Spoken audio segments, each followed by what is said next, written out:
Graça e paz, meus amados irmãos.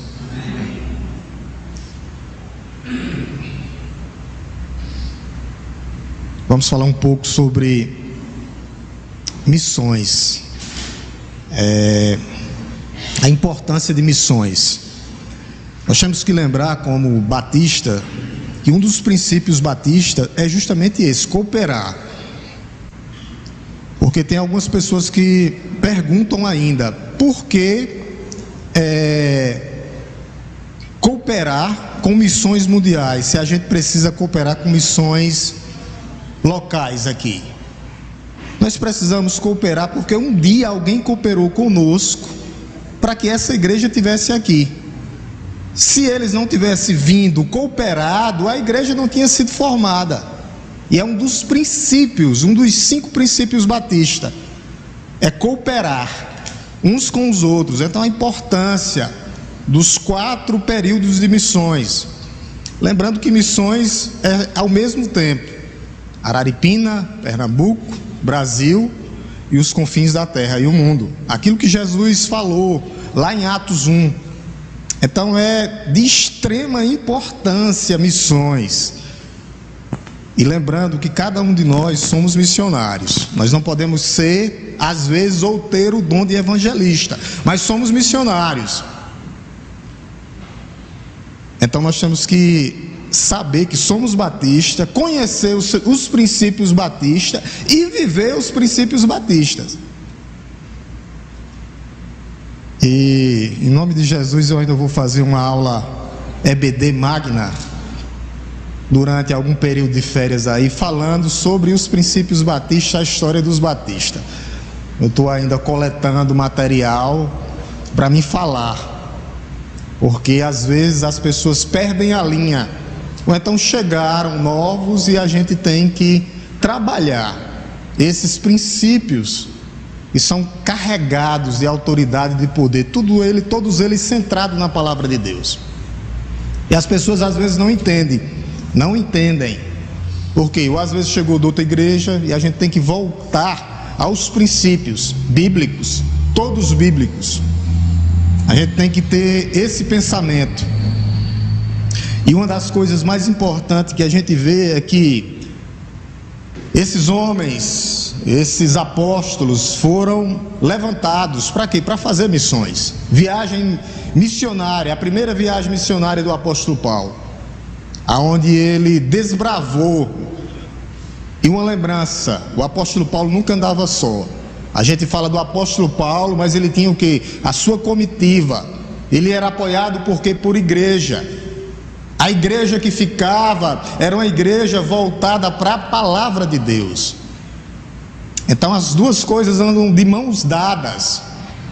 A gente tem que sempre que lembrar isso, porque tem pessoas que têm geralmente na boca a palavra ide, vamos, mas não é uma igreja que trabalha, tem que trabalhar o ensino bíblico, a ortodoxia voltada para que possamos, aquela coisa que eu vou dizendo, abastece o tanque e sai, com o tanque cheio, porque senão como é que nós vamos pregar? O que é que eu vou falar? Anda de mãos dadas, pregação e missões. Uma igreja que ensina, uma igreja que aprende, uma igreja que sai. Abramos nossas Bíblias na primeira viagem missionária de Paulo, Atos 13. Gonzaga me pediu para trazer algumas coisas sobre isso nesse período. Depois a gente volta para as 7 igrejas de Apocalipse, depois que passa esse período. A importância, a gente vai ver o quê? Que esses homens saíram, esses homens desbravaram. Aí por isso que eu trouxe essa introdução, para mostrar que fazem parte dos princípios batistas. Nós vamos do 1 ao 12, e se der a gente vai avançando aos poucos. Muita informação, rico demais o texto. A gente está em casa, pensa uma coisa, quando pega um comentarista, inclui outra coisa, mas ele sempre seguindo o mesmo ritmo. Mas é muita informação. Atos 13, a primeira viagem missionária. A gente lembrando que a importância, a gente vai bater nessa tecla, a importância de missões. Uma igreja que faz missões. Se ela não for uma igreja que ensina, e uma igreja que faz missões, uma igreja que aprende, não adianta. É aquela coisa que a gente diz, o passarinho com as duas asas: ensinamento, palavra e missões. Atos 13, do 1 ao 12. Eu vou ler os ímpares e gostaria de dividir com a igreja, que a igreja lesse os pares. A palavra de Deus nos diz assim: a primeira viagem missionária de Barnabé e Paulo, diz assim: havia na igreja de Antioquia profetas e mestres, Barnabé, Simeão, chamado Níger, Lúcio de Cirene, Manaém, que tinha sido criado com Herodes o tetrarca, e Saulo.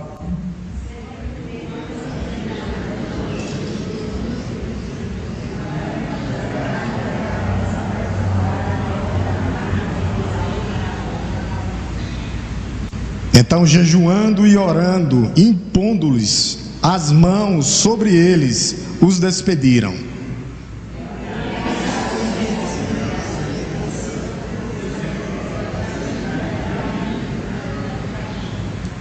Quando chegaram em Salamina, começaram a anunciar a palavra de Deus nas sinagogas judaicas. Tinham também João como auxiliar.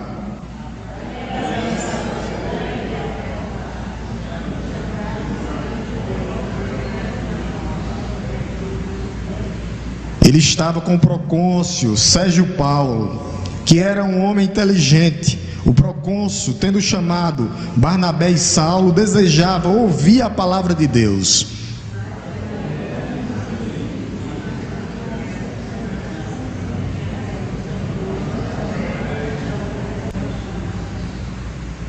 Mas Saulo, também chamado Paulo, cheio do Espírito Santo, olhando firmemente para Elimás, disse: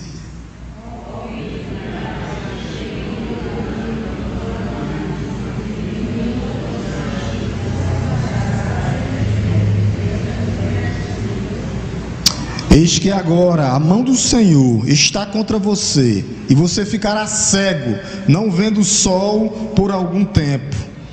No mesmo instante caiu sobre ele névoa, escuridão, e andando em círculos procurava quem o guiasse pela mão.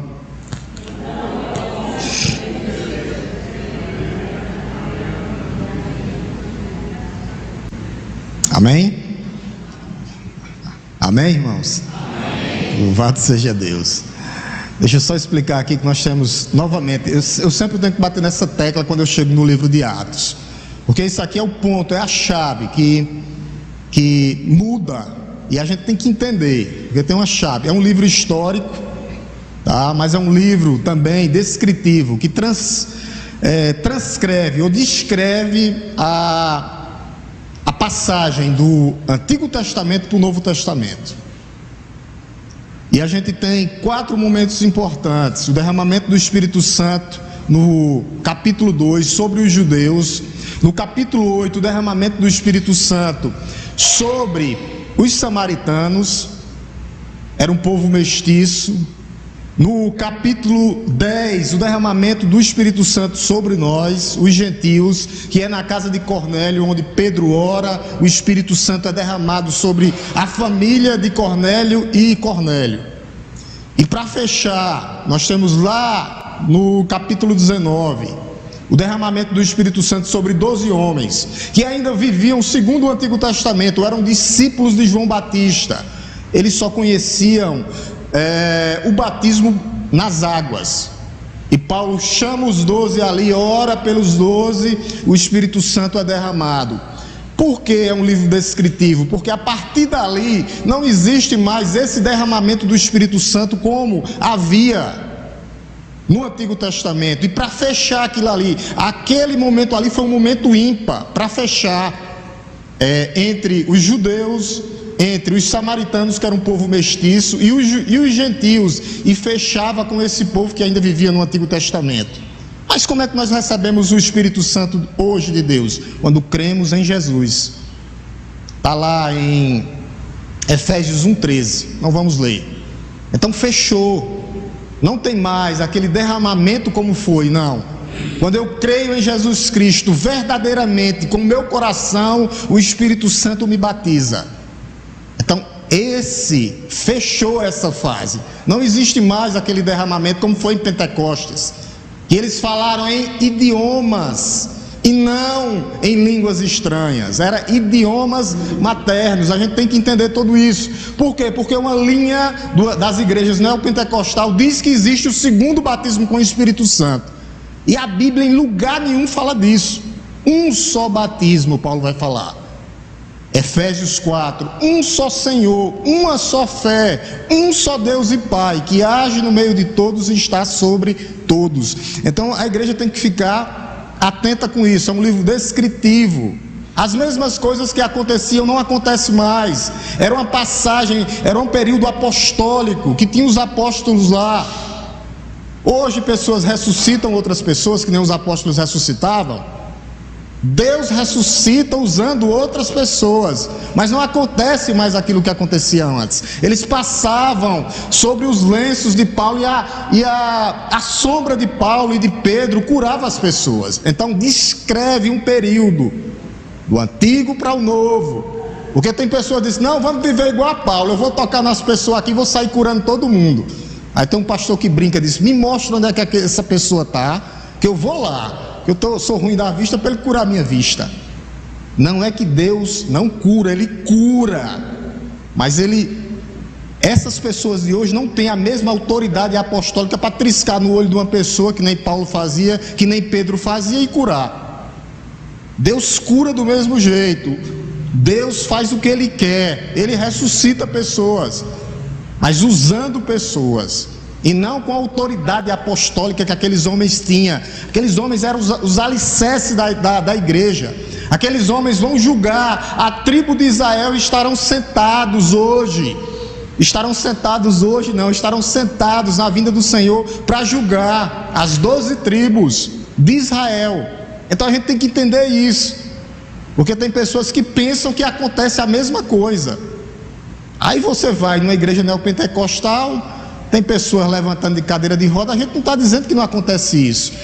Uma coisa que eu tenho que acreditar é nos milagres que a Bíblia diz aqui. Eu tenho que acreditar, porque se eu não crer nesses milagres aqui, nem crente eu não sou. Então, essas igrejas, elas fazem tudo isso. Qual o contexto aqui da viagem missionária de Paulo? Voltando, essa é só a introdução para a gente entender. O contexto aqui é que foi uma viagem que aconteceu várias coisas, acidentes, incidentes. Paulo enfrentou desistência, perseguição, apedrejamento. O que é que nós podemos aprender sobre isso e trazer para missões hoje, missões mundiais hoje, missões nacionais, missões? Era que Paulo, ele ia e ele plantava e deixava o quê? Alicerces, como aconteceu aqui em Araripina. Eles vieram, fizeram o alicerce, deixaram raízes, prepararam, aí depois a igreja toma de conta. Era isso que o apóstolo fazia. Esse é o modelo de missões.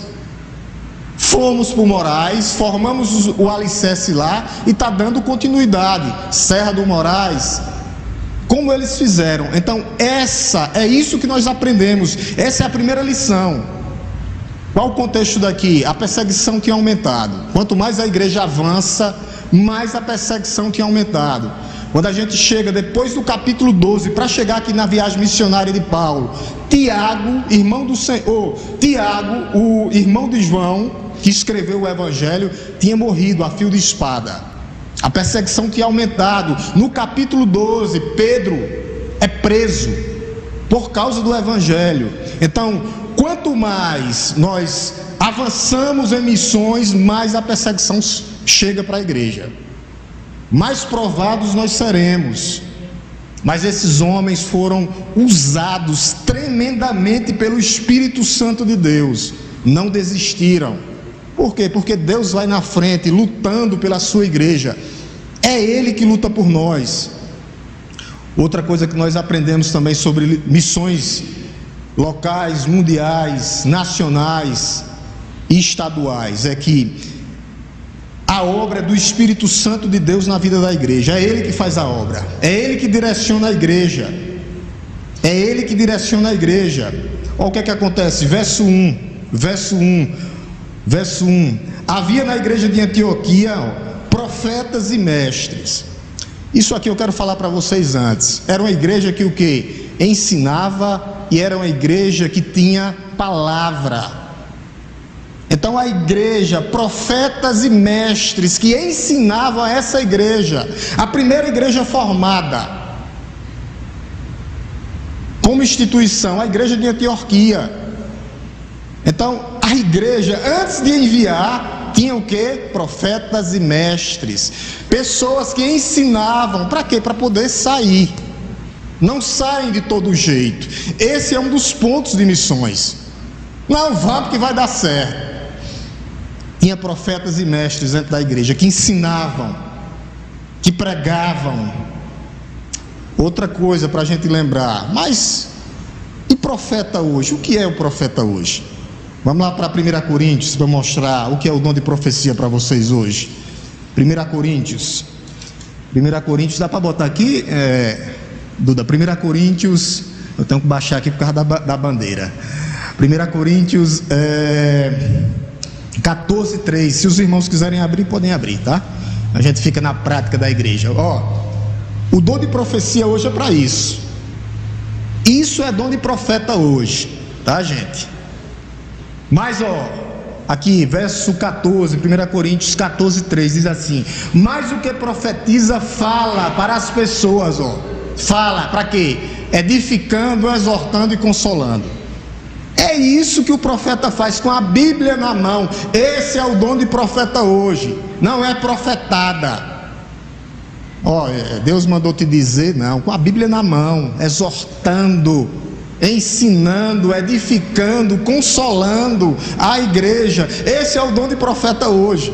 Não é aqueles profetas do Apocalipse, não, que não adivinharam nada, não adivinharam nada nessa crise que teve agora sanitária aí, do coronavírus, nada, ninguém previu nada. Cadê os profetas? Nenhum. Não apareceu um filho de Deus, nenhum. Profeta é com isso, é com Bíblia na mão, não é? Deus mandou te dizer, meu irmão, que você corre um perigo muito grande de não acontecer, ou então de Deus ser tão misericordioso que aconteça, mas não vai acontecer toda vez. Agora, se Deus falar através das Escrituras, edificando, exortando, aqui é trazendo uma palavra de ânimo para levantar a igreja, consolando os enlutados, trabalhando, esse é o dom de profecia. Outra coisa que a gente percebe, a gente vê aqui no versículo 1, a quantidade de pessoas que tinham. E mestre, Barnabé, Simeão, Lúcio de Cirene, Manaém, Herodes, Manaém e Saulo. A gente vê que uma igreja é formada desde o princípio por uma liderança. Esses homens eram o quê? Profetas e mestres. A igreja não está solta ao léu, desde a formação dela, desde a instituição dela, desde quando ela foi formada. Homens, mestres e profetas, havia uma liderança, havia pessoas para tomar de conta da igreja. Não havia um papa, um bispo que mandava em todo mundo, não. Havia um pastor que conduzia a igreja, mas havia liderança. Havia liderança dentro da igreja. É muito interessante isso. E o que é que a gente vê? No verso 2, que o Espírito Santo, ele é livre. Ele é soberano. Ele sopra para onde ele quer. O Espírito Santo e a palavra de Deus, como a gente viu aqui, mestres e profetas, ele anda junto com a palavra de Deus, não separado da palavra de Deus. É palavra no poder do Espírito Santo. Não adianta, sem palavra não existe poder do Espírito Santo. É palavra e poder. Ele não anda a par da sua palavra, como pessoas, falsos mestres que querem viver de profetada. Não anda separado. O Espírito Santo é conduzido e anda interligado com a sua palavra. O próprio Espírito Santo. E lembrando aqui também, aqui é onde a gente vai e vai nas seitas e quebra as seitas. Porque o próprio Espírito Santo, a terceira pessoa da Trindade, ele diz: ó, separa para mim Barnabé e Paulo. Ele fala, ele é uma pessoa. Versículo 2 aí, ó, gente. Versículo 2, no finalzinho do versículo 2, ó. Enquanto eles estavam adorando o Senhor, jejuando, ó, o Espírito disse. O Espírito Santo fala. Quando alguém disser é uma força, aí você vai aqui nesse versículo. Oxe, como é que é uma força e o Espírito Santo fala? Uma força fala?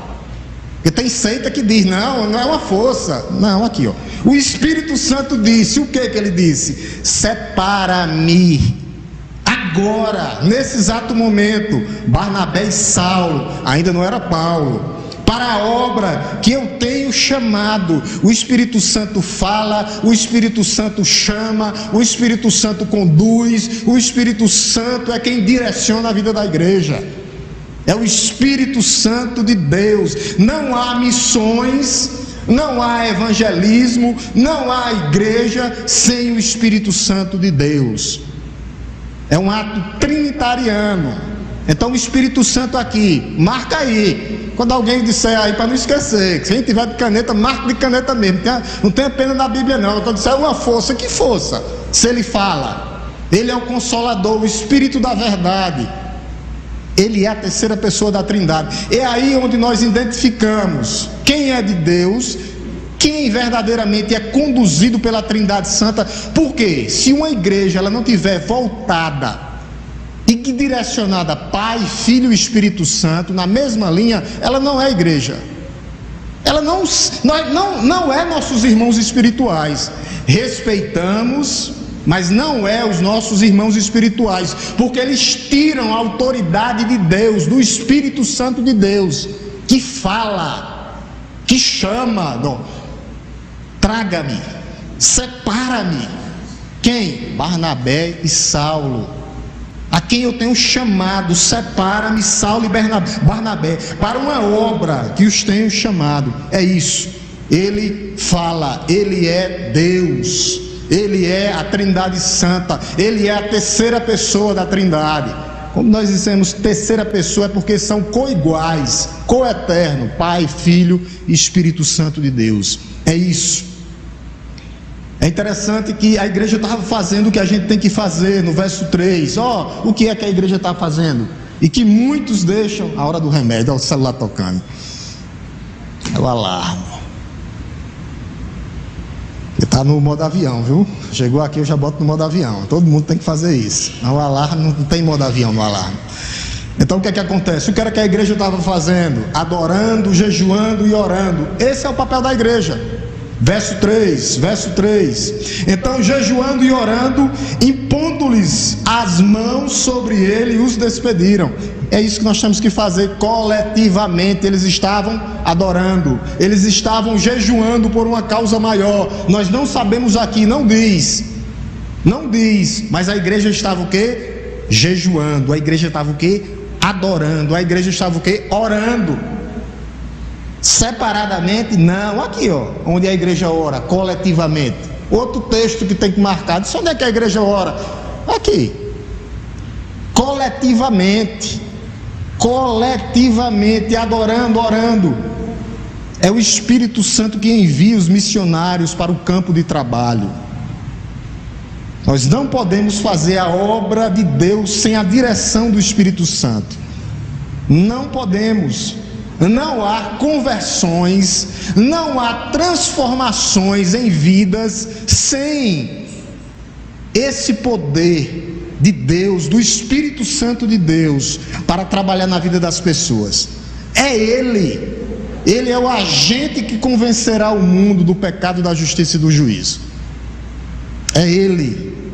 E é interessante que diz que impondo-lhes as mãos. A gente tem que lembrar, só trazendo algo sobre isso, porque para a gente não deixar passar, né? No período apostólico, lembrando que nós estávamos numa transição do antigo para o novo, essa questão de imposição de mãos tinha a ver com ordenação, consagração, transferência de autoridade, e tinha mais, a ver com parceria, apoio e comunhão. Então, quando nós lembramos, imposição de mãos, estão lembrados, né? Imposição de mãos, ordenação, consagração, transferência de autoridade, parceria, apoio e comunhão. Era isso que tinha a ver. Então, esses homens foram comissionados e receberam toda a autoridade para ir pregar, abrir trabalhos, frente de trabalho, e aos gentios. Por isso a importância de missões mundiais. Chegou até aqui. Esses homens atravessaram a Ásia Menor, e Paulo chegou até a Europa, chegou até Roma ainda, e depois o evangelho se espalhou, chegou Estados Unidos, Brasil, pelos missionários, e nós estamos aqui hoje. Como é que nós não iremos contribuir? Como é que nós deixaremos de contribuir com a obra missionária? Perguntando por quê? Por que nós contribuímos com as pessoas lá de fora? Porque eles contribuíram conosco um dia, porque é um princípio batista, entre os 5 princípios, e tem mais, tem uma lista deles lá, mas tem os 5 principais, os 6 aliás, principais. Lembrando que o principal dele é a autoridade bíblica sobre a igreja. Ninguém manda na igreja, quem manda é a Bíblia, a autoridade, ela é a autoridade máxima da igreja. Nossa regra de prática e fé, é ela que conduz a igreja, a história da igreja. Por isso contribuímos, por isso nós mobilizamos. E você está convidado nessa noite, você que é líder, para que você mobilize os seus comandados, entre aspas, para que nós possamos atingir o alvo. Para no final não estar aquela confusão aqui na frente. Chega, não chega, chega, não chega. Aí os mesmos vão para chegar. Você está convocado. E o pastor também vai fazer a dele como líder. Então cada líder mobilizando. Vamos atingir uma meta aqui. Seja o que for. Seja o que for. Para ficar mais fácil, para não ficar pesado. Então, versículo 4, Barnabé e Paulo foram enviados pelo próprio Espírito Santo de Deus. Aqui ele confirma, não perca o foco, tá? Barnabé e Saulo, enviados pelo Espírito Santo, novamente, enviados. Não existe missões sem o poder do Espírito Santo de Deus. Eles foram enviados. A igreja é orientada para que nós possamos enviar pessoas conduzidas, enviadas, preparadas pelo próprio Espírito Santo de Deus. E é interessante que eles saíram de Antioquia. Quando nós chegamos aqui, foram até Seleucia, 15 quilômetros, mas depois eles pegaram e navegaram para Chipre de barco, rodaram mais 200 quilômetros. Paulo rodou milhares e milhares de quilômetros. Por isso que o evangelho chegou. Por isso que o evangelho chegou até o Brasil. Nessa cidade, aqui era a cidade de Barnabé. Havia judeus, havia já alguns gentios nessa cidade. Vários gentios, mas alguns que já tinham ouvido a palavra de Deus. E eles foram para lá, para formar e para fundar os alicerces da palavra de Deus. É isso. Mas você pode me perguntar, pastor, quando nós somos enviados para quê e por quê? O apóstolo, o Lucas, que escreveu esse livro de Atos, ele trabalha muito parecido com Paulo. Ele é um livro histórico, mas ele dá uma sistematizada, dizendo o que é que acontece. Verso 5, o que é que acontece? Para que é que nós somos enviados? Para que é que a igreja existe? Resposta, verso 5. Quando chegaram em Salamina, começaram o quê? A anunciar a palavra de Deus. Para que é que nós estamos aqui na terra como igreja do Senhor? Para anunciar a palavra de Deus. Para que nós somos enviados para pregar a palavra de Deus, para proclamar o evangelho da salvação que salva, que regenera, que transforma, que tira pessoas da perdição, das trevas e traz para a luz. Nós, eu e você, somos chamados para pregar a palavra. Os enviados, não só os enviados que estão no campo agora, não, mas toda a igreja.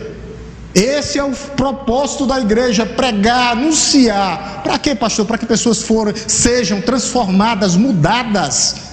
Esse é o papel da igreja.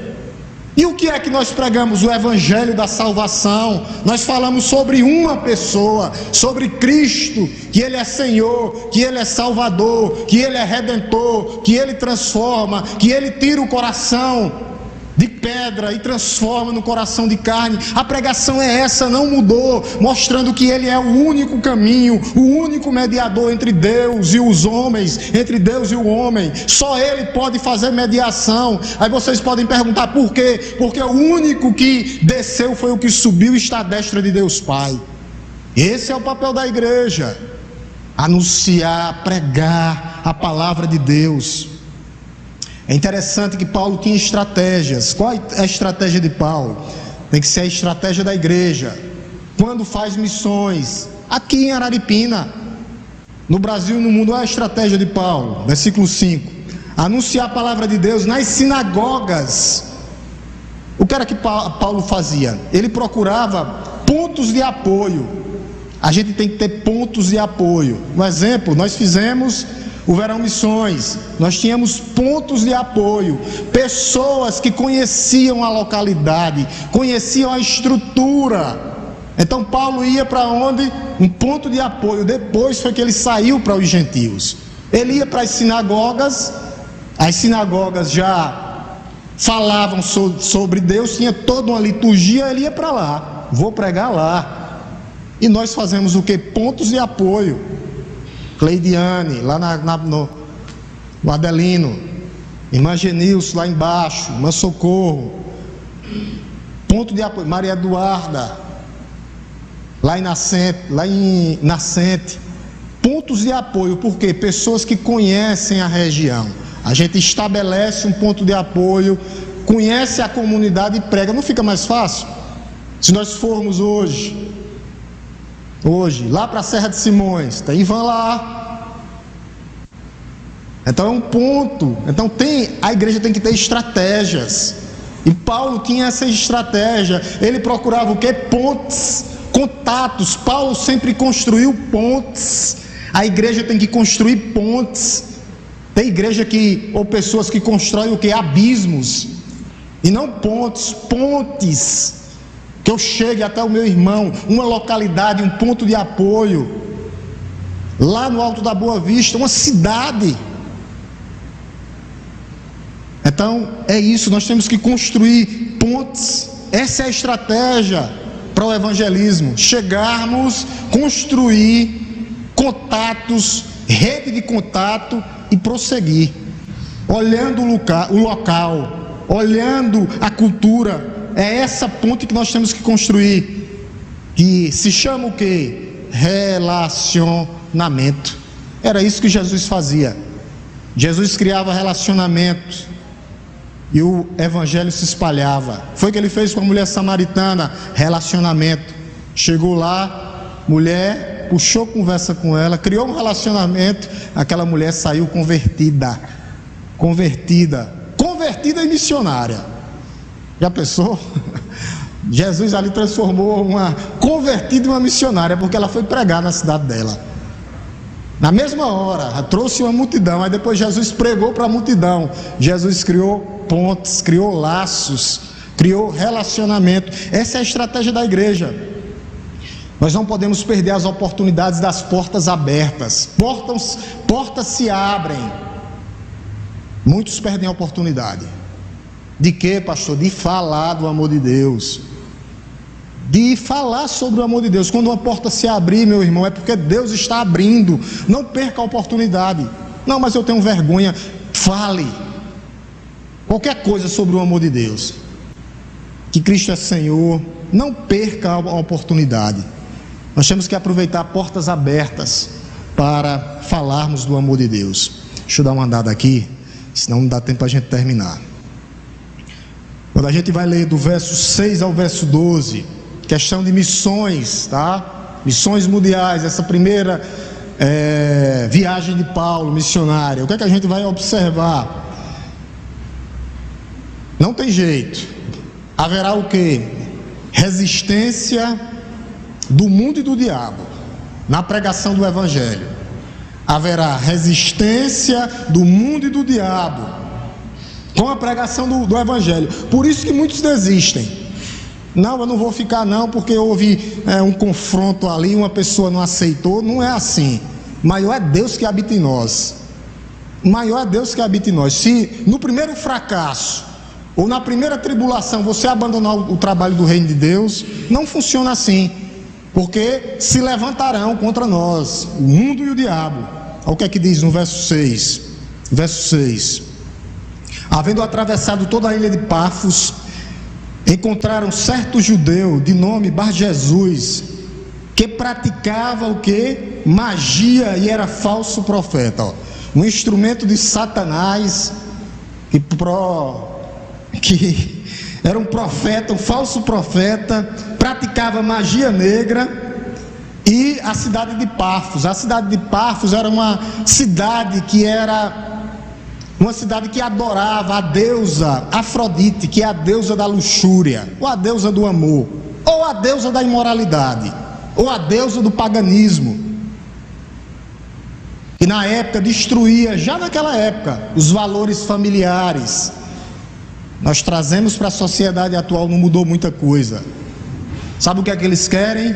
O mundo e o paganismo, eles querem os seus filhos. Eles querem os nossos filhos. Eles querem os nossos netos. Eles querem perverter a verdade de Deus. Por isso a responsabilidade é minha e sua.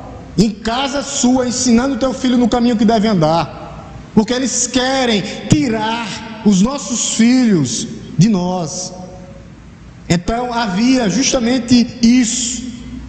Essa cidade, que era uma porta aberta para a luxúria, para a vaidade e para a imoralidade. E um feiticeiro chamado Elimas, verso 6, falso profeta, um judeu, era um judeu, o nome dele, Bar-Jesus. Misericórdia, eu lendo em casa, eu vou pegar. Bar significa filho, filho de Jesus.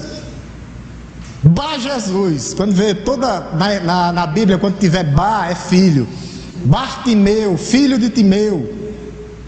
Toda a vida, Bar significa filho. Bar-Jesus, filho de Jesus. E era o filho do diabo, não filho de Jesus. Ou filho de Josué, significa essa mesma palavra aqui, a palavra Jesus, né? E era um filho do diabo. Então nós encontraremos o que? Justamente essas questões aqui. Nós encontraremos resistência de quem? Do mundo, sociedade pervertida e caída, a cidade de Pafos, e um filho do diabo que se levantou. E o nome dele é Elimas, o sábio para fazer coisas erradas. Traduzindo o nome dele, aqui o Judas, ele traduz o nome dele. Ele é enviado, não por Deus, mas um falso profeta, um filho do diabo. Aqueles que violam a mensagem de Deus, pura e simples. E o que é que diz? Os feiticeiros não herdarão o reino dos céus. Duda, Apocalipse 22, 13 a 15. Apocalipse 22, do 13 ao 15. Deixa eu baixar aqui por causa da... Os feiticeiros, aqueles que vivem na prática da feitiçaria, do ocultismo, do satanismo, não herdarão o reino dos céus. Dá momento, e há momentos que a igreja não pode voltar atrás e nem ficar querendo amenizar a palavra de Deus, não. A gente tem que pregar o que Deus mandou dizer. Não tenha medo de pregar. Não seja omisso na hora da pregação. O que é de Deus é de Deus, o que não é de Deus não é de Deus. Olha o que é que diz aí, ó. Eu sou o alfa e o ômega, o primeiro e o último, o princípio e o fim. Bem-aventurados aqueles que lavam as suas vestes, ó, para que tenham direito à árvore da vida e entre na cidade pelos seus portões. Nós entraremos, mas quem não entrará? Quem ficará de fora? Os cães, os feiticeiros, os impuros, os assassinos, os idólatras e todo aquele que ama a prática da mentira. Não entrarão. A gente eu olhando, assistindo alguns livros e pregando livro em cima de livro para trazer a mensagem, preparando, traz uma coisa, acrescenta outra. Alguns comentaristas dizem, o pior dessa nossa geração atual é porque as pessoas não querem se indignar mais. Não querem se indignar mais. Querem viver e deixar serem politicamente corretos. Os puritanos se indignavam com a imoralidade, com a falta de ética, com a quebra dos valores familiares, e a igreja atual não se indigna mais. A ira santa, aquilo que Jesus diz lá no Sermão da Montanha, para que nós tenhamos fome e sede de justiça. A igreja atual não tem mais isso. Aí depois fica reclamando, perdi meu filho para o mundo. Não se indigna mais com o que é errado. Nós temos que ter mais essa sede, a ira santa, irai-vos, mas não pequeis, contra o que é os valores atuais dessa sociedade perdida, que jaz do maligno. Espero que você saia daqui hoje indignado, com fome e sede de justiça, contra essas coisas que não convêm. Você pensa que o politicamente correto herdará o reino de Deus? Não. Nós não podemos aceitar que roubem a inocência dos nossos filhos. O que eles estão fazendo? Os seus netos. Eu não tenho filho, mas terá netos. Meu filho já está na igreja, mas terá netos. Tem seus parentes aderentes. E o mundo que está sendo perdido e querendo levar eles. O problema é que muitos não se indignam mais, não estão nem aí, não faz mais nem cócega. O problema é esse, que nós venhamos ter fome e sede de justiça. Eles encontraram um homem de grande estipe, chamado Paulo Sérgio, verso 7. Ele estava com o procônsul Sérgio Paulo, que era um homem inteligente. O procônsul, tendo chamado Barnabé e Saulo, desejava ouvir a palavra de Deus. O evangelho chega para ricos e pobres. Esse homem era governador, esse homem estava com sede da palavra de Deus, queria ouvir a palavra de Deus. Por quê? Porque sabia que na cidade tinha para muitos dois doidos lá pregando. Olha o doido quem era, Barnabé e Paulo. E ele ouviu sobre essa pregação e disse: eu quero ouvir sobre Deus. Esse homem tinha fome e sede, mas o instrumento de Satanás queria o quê? Olha o que é que diz, verso 8: porém, Elimas, e é assim que se traduz o nome dele, que é Bar Jesus, o mesmo, viu? Se opunha a eles, procurando afastar a fé do procônsul. Ó Satanás se levantando para que a igreja não avance. Ó o mundo se levantando, ó Satanás se levantando para que o evangelho não chegue. Ele queria o quê? Impedir a pregação do evangelho. Impedir. Ele procurava afastar Barnabé e Paulo. E geralmente o que é que eles fazem? Esses falsos profetas que estão aí nessas igrejas hoje, ou esses que não querem que nós venhamos a falar, eles são questionadores, zombadores, inimigos da cruz, inimigos de Deus. Eles nunca vão prevalecer contra a igreja do Senhor, a igreja revestida do poder do Espírito Santo de Deus. Nunca irão resistir. Nunca irão resistir. E Paulo, cheio do Espírito Santo de Deus, guiado pelo Espírito Santo de Deus, olha o que ele diz, o verso 9: Paulo, é assim que a igreja tem que viver. Paulo ou Saulo, ainda não era Paulo, ele vai se transformar em Paulo aqui, ó. A partir daqui ele vai se transformar em Paulo, do próximo versículo. Mas Saulo, também chamado Paulo, ó, já se transformou em Paulo, cheio do Espírito Santo de Deus, cheio do Espírito Santo de Deus, olhando firmemente para Elimas, o mago. Olha a repreensão ao instrumento de Satanás que Paulo faz no verso 10. Ó a intervenção, ó o que é que Paulo diz? A repreensão ao instrumento de Satanás, filho do diabo, verso 10, cheio de todo engano e de toda maldade, inimigo de toda justiça, porque você não deixa de perverter os retos caminhos do Senhor. Essa é a exortação de Paulo.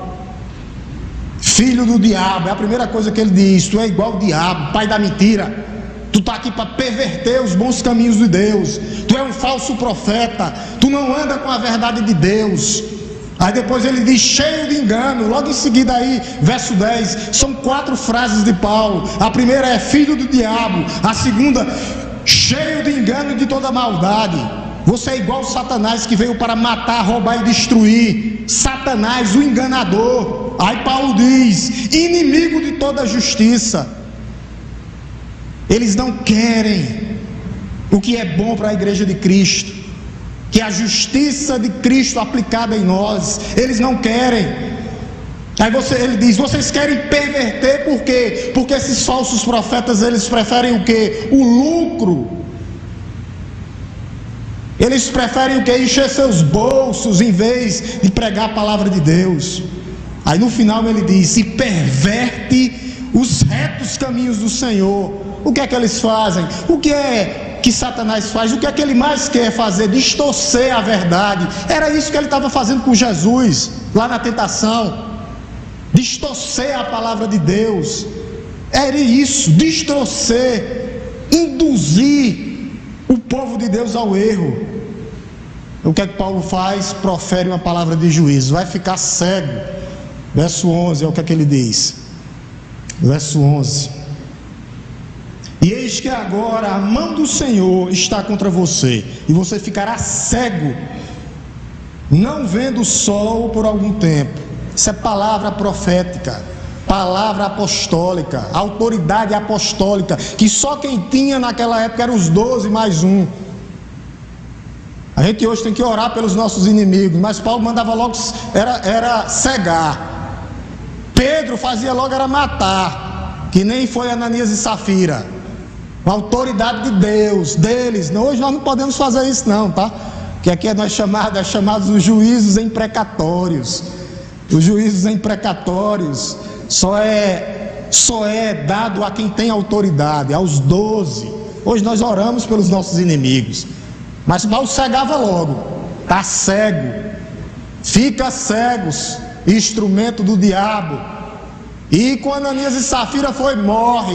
Estão enganando o Espírito Santo de Deus. Vai morrer os dois. Mata primeiro Ananias, depois mata Safira. Podemos fazer isso hoje? Claro que não. Hoje nós oramos pelos nossos inimigos. Oramos para que eles se convertam. E Deus é tão bom que era por breve tempo. Paulo impôs aqui, não era uma palavra de juízo. Esse homem pode até depois ter conhecido Deus, e ficará cego, não vendo o sol por algum tempo. Diferente de Pedro. Pedro diz, enterra os dois, Ananias e Safira. E ele termina no verso 12, vendo que o que é que acontece quando a pregação do evangelho genuína chega? Ao que? Conversão. Isso é o que nos inspira, isso é o que nos alimenta para pregarmos a palavra de Deus. Olha o verso 12, o que é que diz? Verso 12, só vai dar para ir até aqui mesmo, viu? Então o procônsul, vendo o que havia acontecido, creu no milagre, maravilhado com a doutrina, creu no milagre e creu depois no que foi pregado a ele. Não só no milagre, creu, foi convertido, o coração foi transformado com a pregação do evangelho. Creu. É isso. É para isso que nós estamos aqui. Esse é o sentido dessa campanha toda aqui, trazendo novamente para os princípios batistas. Nós temos que fazer isso porque faz parte dos princípios batistas. Cooperar, ajudar, manter, pregar, sair. Está lá entre os princípios que podemos aprender com tudo isso. é que o mundo e Satanás têm os seus filhos. E esses seus filhos que estão aí vão tentar arrancar a fé da igreja verdadeira. Vão tentar impedir o avanço do evangelho. É isso que eles vão tentar. Só que Deus, ele muda o quadro, ele reverte. Quando a igreja tem fome e sede de proclamar o evangelho da salvação, no poder de Deus, para que pessoas possam ser convertidas, salvas, transformadas. A palavra de Deus, ela nunca volta vazia, nunca, jamais. O Espírito Santo é livre, ele sopra para onde quer, só que ele usa você, ele usa a igreja. Nós somos habitados, por isso nós temos que ser firmes. Muitos vão esmorecer, muitos vão ficar cansados e vão desistir dessa jornada. Nós não, nós avançaremos firmes e constantes no poder do Espírito Santo de Deus. No poder do Espírito Santo de Deus. Uma igreja viva, cheia, alegre e com disposição e alegria no coração para pregar, falar, bem dizer, para que outras pessoas sejam salvas, transformadas. Lembre-se que um dia você estava onde eles estavam. E nós fomos alcançados por causa desse evangelho que chegou.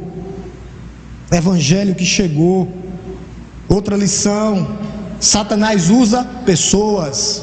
Usou quem? Bar Jesus. Olha o nome do filho de Jesus, filho do diabo. Paulo diz: tu não é filho de Jesus não, tu é filho do diabo. Usa pessoas. Às vezes eu fico me pegando e lendo, e as pessoas pensam que o diabo veio para tirar a sua saúde, tirar seu casamento, tirar o seu emprego. Não foi. Deus quer tirar pessoas, o diabo quer distrair e tentar tirar pessoas da salvação. E você pode ver aqui o falso profeta, um falso profeta que nem esse. Qual a pessoa pode fazer mais estrago? Um possuído, que pode ser, em nome de Jesus, ser libertado no poder do Espírito Santo, ou um falso profeta com microfone na mão? Quem faz mais estrago? O possuído ou o falso profeta com o microfone na mão de uma igreja sadia e saudável que prega o evangelho da salvação? Por isso que aqui a gente combate. Vai subir? Não. Querendo o microfone da igreja para ser instrumento do diabo. Quem faz mais estrago? O possuído ou um falso profeta com microfone na mão? Falso profeta, irmã Hilda, é isso mesmo, o falso profeta. Temos que lembrar aqui também que houve uma batalha espiritual nesse texto aqui, entre Paulo e Elimás, Paulo e Bar Jesus. Foi que Paulo disse: em nome de Jesus, fica cego. Só isso. Não mandou amarrar o diabo, não perguntou o nome do diabo, não correu atrás do diabo, não acorrentou o diabo, não. Só no poder, só. Com autoridade. Existe uma batalha? Claro que existe, aqui está claro. O filho do diabo querendo empatar que o evangelho chegasse a outras pessoas, a um procônsul. Aquele homem, como aquele homem seria usado depois, hein? Já pensou? Não tem a história. Mas como aquele homem foi usado depois, naquela província, naquela cidade? E a terceira lição é que nós temos que orar para que Deus nos livre de todo e qualquer mal, porque há um mal sim ao nosso derredor. Temos que orar uns pelos outros, uma igreja que ora. Então nós aprendemos hoje aqui dessa primeira viagem missionária de Paulo. Eu vou pensar se a gente continua, que é muito rico, é rico demais o texto. Paulo vai fazer uma defesa aqui, mas a gente vai continuar falando disso, de missões, nesses últimos domingos do mês. Versículo 1 e 2, nós aprendemos que o Espírito Santo separa pessoas, ele escolhe pessoas para a sua missão. A gente viu isso, separa-me, Barnabé e Paulo. O Espírito Santo é uma pessoa, anotaram aí, né? Quando dizer, não, o Espírito Santo é uma força, não, é uma pessoa que fala. Versículo 3 e 4, o Espírito Santo, depois de separar, ele faz o que? Ele envia a igreja. Quando a gente chega no verso 5, para que é que ele envia a igreja? Para que nós preguemos o evangelho da salvação. E nós observamos no final, do verso 6 ao verso 12, que a igreja enfrentará o que? Oposição do mundo e do diabo, mas em Cristo nós somos mais que vencedores por meio daquele que nos amou. Continuemos firmes, alicerçados na rocha. Nós temos o Espírito Santo, eles não podem fazer nada contra nós, eles vão tentar nos oprimir, mas nós estamos alimentados pelo Espírito Santo e avançaremos no poder do Espírito Santo de Deus. Amém? Vamos fazer a divisão de salas, vamos orar. Jovens, não saiam, fiquem comigo aqui, tá? A sala dos jovens hoje é aqui, com o pastor. Estou dizendo não saia porque teve um dia que eu pedi para ficar, só vi a filinha. Não saiam hoje, eu estou de vigia, já anotei o nome de tudinho aqui, de quem estava. Oremos em nome de Jesus. Te louvamos, Deus Todo-Poderoso, Criador dos céus e da terra, que nós observamos hoje, ó Deus, a importância de missões, desses homens, ó Deus, que desbravaram a Ásia Menor, chegaram até a Europa, e o Evangelho chegou depois, ó Pai, em toda a Europa, Estados Unidos, e chegou no Brasil, e nós estamos hoje aqui, que a igreja possa entender a necessidade de missões, ter amor por missões, locais, estaduais, nacionais e mundiais. Como foi dito aqui, há um só momento, pregando, ó Deus, para que pessoas possam ser restauradas, para que missionários possam ser mantidos, ó Deus, no campo de trabalho. Que nós possamos também, ó Deus, orar pelos missionários, contribuir e mobilizar pessoas, ó Deus. Essa é a missão da igreja, orando, indo, contribuindo e mobilizando. Que tu possa, ó Deus, fazer arder, ó Deus, no coração da tua igreja esse desejo, ó Deus, por missões e fazer missões. Que nós possamos ser usados, ó Deus, para glória, louvor e exaltação do teu nome. Para que nós possamos, ó Deus, em nome de Jesus, ó Deus, naquele dia alcançarmos a coroa da vida, porque é isso que a tua igreja espera, ó Deus, é a tua volta em triunfo, majestade e poder. Nós possamos agora nos dividir, ó Deus, em salas, e o Senhor, ó Deus, através do teu Santo Espírito, possa usar, ó Deus, cada professor, ó Deus, e cada membro da igreja, ó Deus, que possa estar com o coração aberto, quebrantado e contrito, para ouvir o que vem do céu, para ouvir o que vem do alto, para ouvir o que vem do Senhor. É isso que nós te pedimos nessa manhã, ó Deus. Oramos e agradecemos, no nome santo e poderoso de Jesus. Estamos divididos em sala de EBD.